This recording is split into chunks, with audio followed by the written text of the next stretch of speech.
Michelle Lee, and it's time to get real. With real talk. All right. You're goofballs. Of course, Jason and I, all we had to do was get a bunch of young guys. I just saw. Speaking of buck, I'm up for the best Southern gospel hair in a bluegrass category. Be sure to check out MichelleLeeOnAir.com. Get yourself a Smoke Country Jam or a Bluegrass borderline hat or both. Yes, do it today.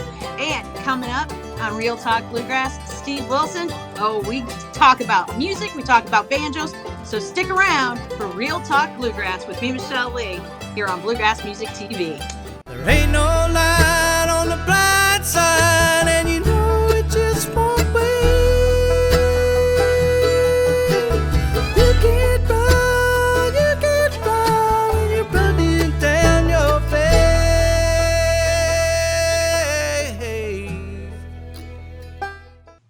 Hey everyone, it's Michelle Lee, the host of Real Talk Bluegrass, and once again, another opportunity. I'm bringing the artists to you as we get real here on Real Talk on Bluegrass Music TV. And joining me today, Steve Wilson of Wilson Banjo Company. And good afternoon, Steve. Hope you're doing well. I'm doing very well. How are you? Doing good, doing good. How has the last year been treating you? First off. Well, it's been slow. I mean, it's starting to pick back up again, but that was rough. I mean, I play full time with Deeper Shade of Blue, and we were booked pretty solid for last year, and things just kept dropping week by week. So it made for a tough year. I definitely, as it has for everybody else, of course, in the industry. But you kept yourself busy in doing a little creative projects there at the home front, right? Well, of course. You never go get me out of the studio. Oh man, of course, Wilson Banjo Company, a Pine Castle recording artist, a brand new album that is to be released in a little over a month, on June 4th to be exact. The album called 6 Degrees of Separation. And what is the passion behind this particular one compared to your others that you have released, Steve? Well, this album, I'm involved in the bluegrass industry in a few different ways. I'm a recording engineer, so I work in the studio a lot with a lot of different artists, and I also build banjos. And that's actually how Wilson Banjo Company came to be. Was I was building banjos, and we ended up doing a EP to show off one of the banjos. And it ended up turning into a band, and we toured for a couple of years, cut the last album, Spirits in the Hills. And now I'm on the road with Deeper Shade of Blue full time, so I don't have Wilson Banjo Company as a touring band. So I wanted to do something that kind of encompasses everything I do in the business. So I put together an album that would involve people that I've been in the studio with and recorded with, either recorded albums for them, or I've recorded on their albums, or stuff like that. I wanted to also include people that I built banjos for. So I've got Dale Perry and Gina Britt and Tony Ray on this, playing their Wilson custom banjo, and also involve people that I've actually played on the road with. And so it was it was a year-long process of really thinking it out and trying to figure out how to incorporate all these different parts and pieces. And I think we ended up with 29 or 30 people on this album.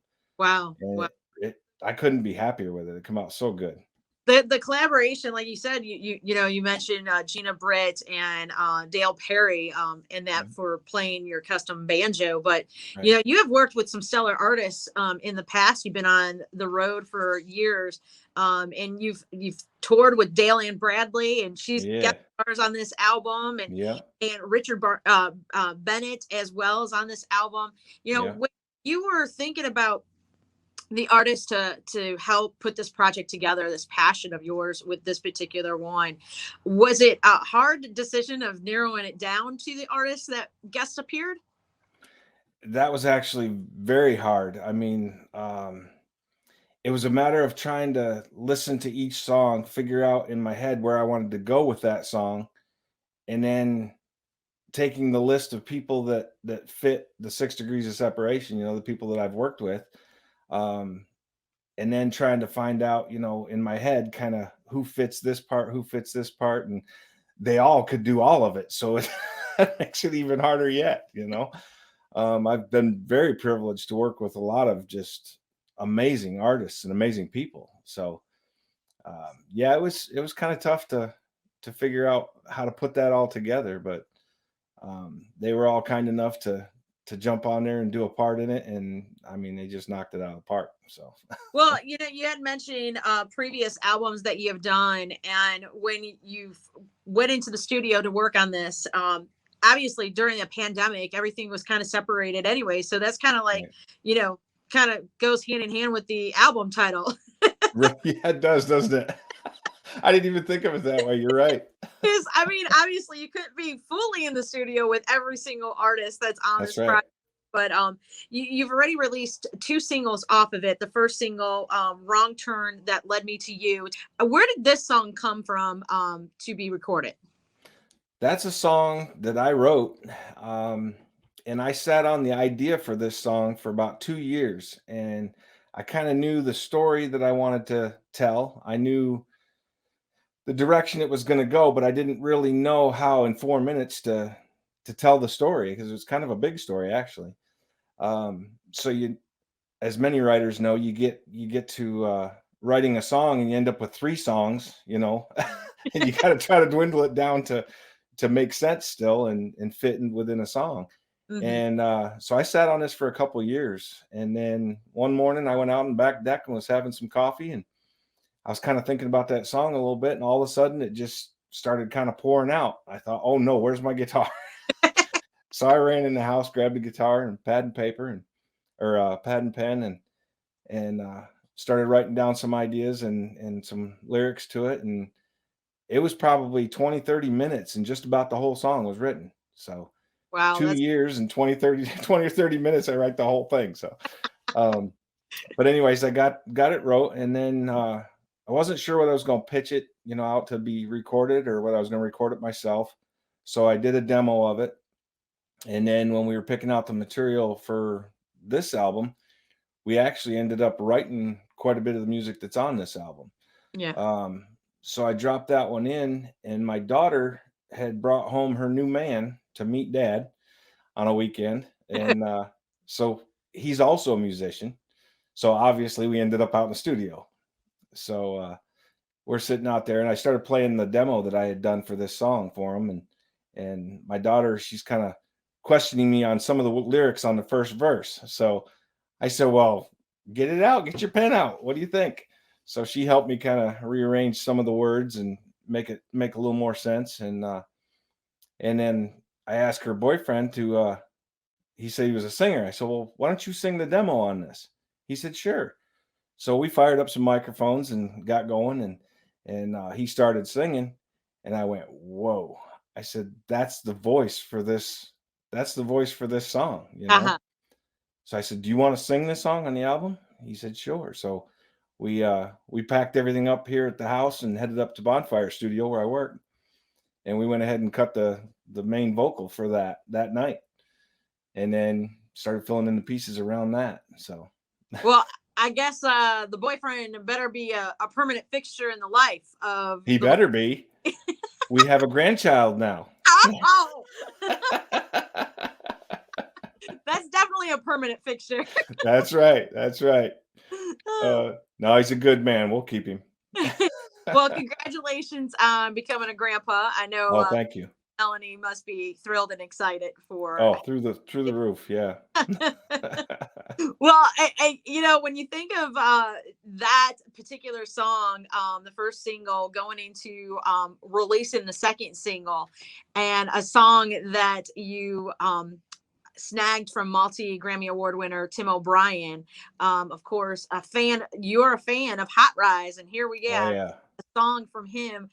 How did this one, was this like any thinking of recording this longer than a second? No.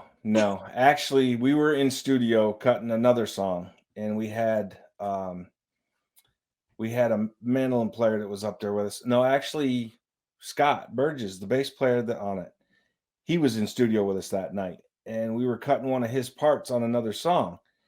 And we had one song that it fit too many of the other songs as far as in the same vein of how it sounded. And so we were talking about, starting on that song. And then since it was too much like a couple of the other songs, we decided to drop that tune.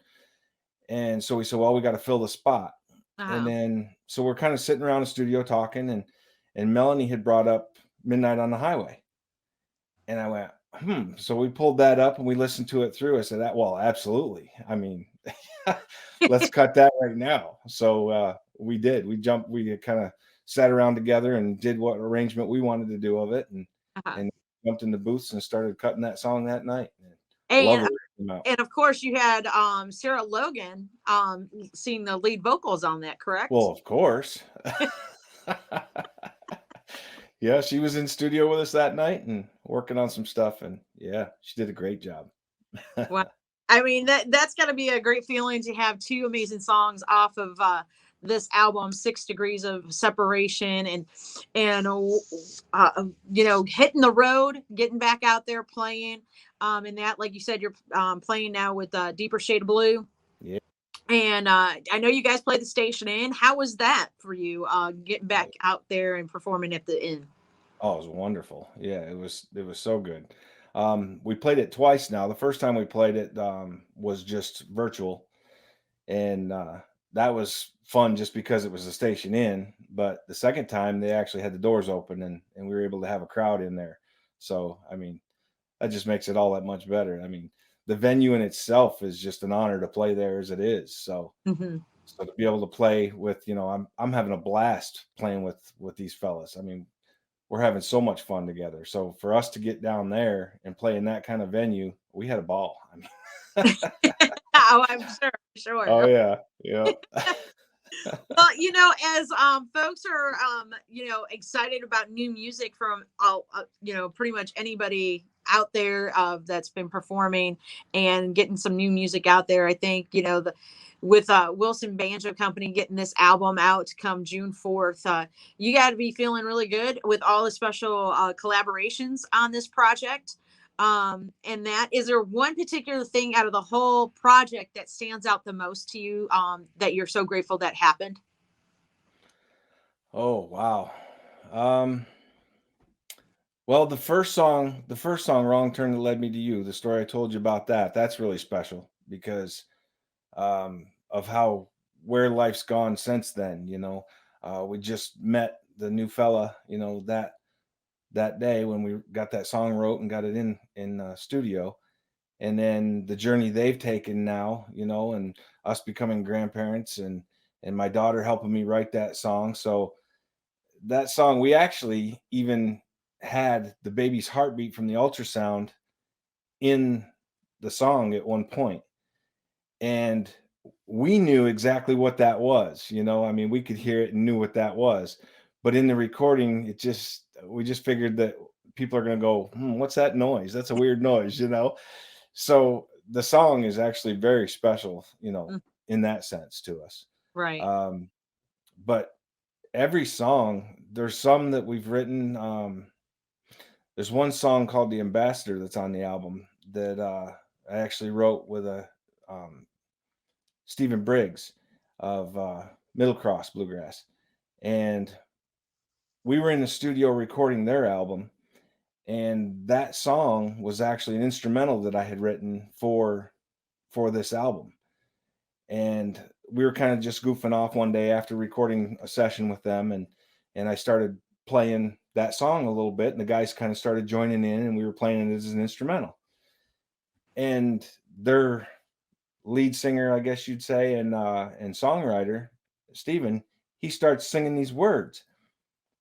So I kind of heard him, and I moved over a little closer to him, and I was like, oh, let's slow it down just a little bit. So we slowed the volume down a little bit, or the tempo down a little bit, and he started singing just off the cuff, started singing these words.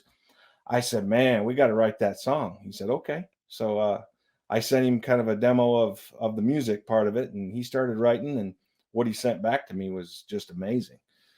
And when I heard the song, I just said, well, that's Sean Lane. I mean, I've worked with Sean a lot in the studio, you know, so he ended up singing that song, and Lord, it came out so good. So things like that, you know, that you don't expect, Right.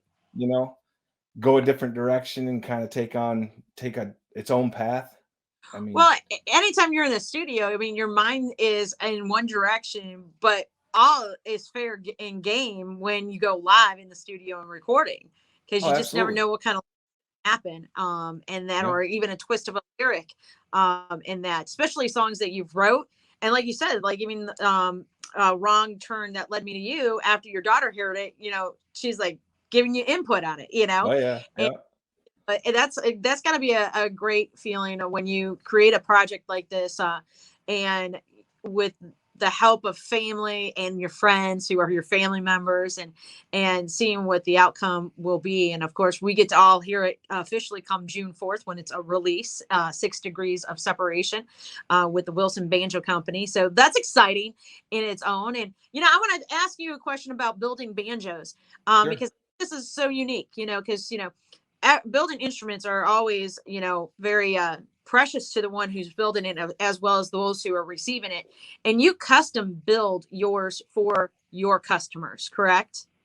That's right. Yeah. I don't have any, all of my banjos are built by hand. I don't have any CNC machines, you know, nothing like that. All my inlay work I do with a jeweler saw, the old way, and with a little Dremel tool, you know. So, but I don't have an inventory of banjos. I don't have, 10 cases sitting in the closet that you can come over and play and pick out one.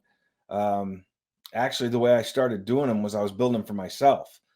Um, I wanted to build myself a banjo that I really liked and was comfortable for me. So I did Uh-huh. that. And then when I was playing it one time up in New York State, I was on stage with a band I played with up there called Plexiglass. And we got off stage and a guy come up to me and asked me, what kind of banjo I was playing. And I said, well, it's one I built. So he started checking it out and playing it. I said, well, how much you want for it? I said, well, that's my banjo. I don't. I said, well, I'll tell you what. I said, I'm getting ready to build another one. Once this other one gets done, I'll give you a call and you can come over and you can either, take the new one or take this one or whatever. So I made him a deal on the one that I was playing and he Uh-huh. bought it. So I built me another one. And then I had built the Guardian banjo, which is a gold hardware, no tone ring. It's got the 1/4 inch brass hoop. I actually built that one fashioned after the Gibson TB11. I had one of those, and I loved how light it was, so I Uh-huh. wanted to build one that kind of fashioned after that. So I built that banjo, and I was out. Where did we go? I think we went to Chattanooga, maybe. Went somewhere to a festival, and Dave Parmley and Cardinal Tradition was there, and Dale Perry wanted to check it out and play it. So we had gone backstage, and he was playing it for a while, and so he said, well, here, he said, why don't you take my banjo and take that home? I'm going to take this one. Whoa, no, I got to play tomorrow. On an average, how long does it take from you to from designing to creating the banjo? How long does it normally take? Well, I've been asked that before, and it's a tough question to answer because I don't work on them like a job, like steady. Right. But the designing process, I mean, like if I'm going to build a banjo for somebody custom, like I did with Gina's, the neck on Gina's banjo, and the whole inlay pattern for the headstock and everything. So she kind of described to me all the things she wanted incorporated in it. So I did a drawing of it and sent that over to her, and then she went through and kind of made some changes, sent it back to me, and we just went back and forth till we finally landed on the inlay pattern that she wanted for that banjo. So I got to work on that. So the design process can vary depending on how intricate it is and how Hmm. long it takes to really capture what that person wants. Now there have been people that just order one that I've already got, like the one that Dale has, I call the Guardian. Um, and then there's one that I've got out called the Warrior, and people like that inlay pattern. So they may just say that that's what they want. So then the design process is obviously very short. Um, So once I get to work on a banjo, I would have to say, I would have to guess, if I sat down and actually worked on it as if it was my full-time job, it'd probably take me a 40-hour week to get one completed. Oh, wow. Wow. That's amazing. That's awesome though, at the same time. But obviously with touring and recording and producing and engineering projects, obviously time does take a little time to create a craftsman's instrument like a banjo. And again, I want to, you know, let people know they could check out what you've created on your website at Wilson Banjo Company, Sure. at wilsonbanjo.com. 6 Degrees of Separation is coming out on June 4th. The current single, Midnight on the Highway, is out, and it is a spectacular tune, again, with lead vocals by Sarah Logan, and so many amazing, great special guests on this album. Steve, I thank you so much for getting real with me, talking music, making Anytime. and everything. Anytime. It's Thanks always for having me. I appreciate it. Oh, it's my pleasure. It's always great fun getting a chance to do a little one-on-one and, like I said, getting real. That's right. Talk. Again, Steve Wilson's website is wilsonbanjo.com, and check out 6 Degrees of Separation, coming out June 4th. You can also catch Steve on the road with Deeper Shade of Blue. Visit their website. Follow both Wilson Banjo Company on Facebook, all their social media pages, as well as Deeper Shade of Blue. And be sure to check out the touring schedules as dates are being added, as things are opening up. But I want to remind you to also subscribe to Bluegrass Music TV. It includes, and not limited to, Ronnie Reno's Old Time Music, the Bluegrass Hideaway, along with Wood Songs and Heart to Heart for only $4.99 a month. And also episodes of Real Talk Bluegrass also available there. For more information, just go to Bluegrass Music TV Prime, and check that all out. Get your subscription all set up, and be sure to check out Bluegrass Music TV on all social media outlets as well. Again, Steve, thank you so much for being with us, and we look forward to seeing you out on the road. Oh, thank you. Appreciate it. It's our pleasure. Again, everybody, be sure to follow Wilson Banjo Company on social media pages, as well as wilsonbanjo.com. Check out the Smoke Country Jam, Bluegrass Borderline on Facebook, as well as visit my official website at michelleleeonair.com. You guys have yourself a great day. Again, thank you to Steve, as well as Sammy Passamano, taking care of things behind the scenes with Bluegrass Music TV. For Real Talk Bluegrass, I'm Michelle Lee. You have yourself a great day. Until next time, I thank you. Howdy, folks. I'm Ronnie Reno, and this is my dear friend, Sammy Passamano. Hey, Sammy, how do we find Bluegrass Music TV Prime? Well, let's start by going to Google. Let's go ahead and open up a Google in your browser, and all you can do is type in Bluegrass Music TV. You'll hit enter, and it will be the very first one on the top. You can go ahead and click Bluegrass Music TV. Cool. What you're going to want to do from here, this is our website. You have 2 ways of finding it. You can click this down here, or you can go to the top in the menu and click the menu. If you're on a cell phone or if you're on a device, you can hit the 3 tabs, and it's going to open up our menu, and you'll click Bluegrass Music TV Prime. Cool. And then you just start watching. By the way, this is the new home of Reno's Old Time Music. How do we find Reno's Old Time Music Festival? It's a good question. So you have 2 ways.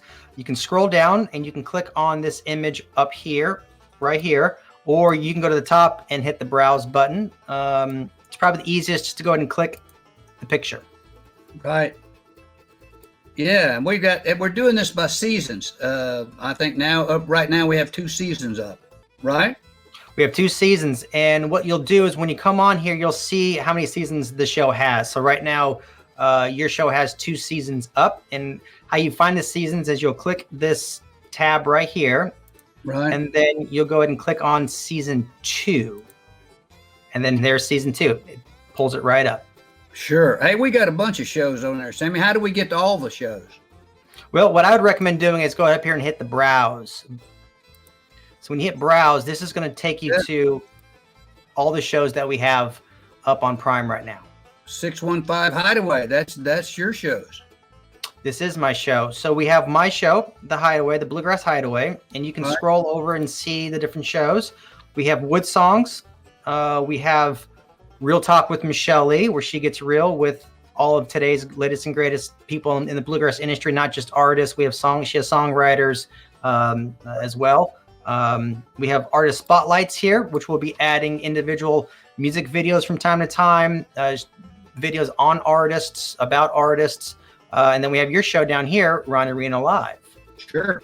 And each week we're going to be uploading a brand new show for everybody to sort of refresh everything. And we're going to be adding a lot more stuff. But, this will be a subscription base, Sammy, as you well know.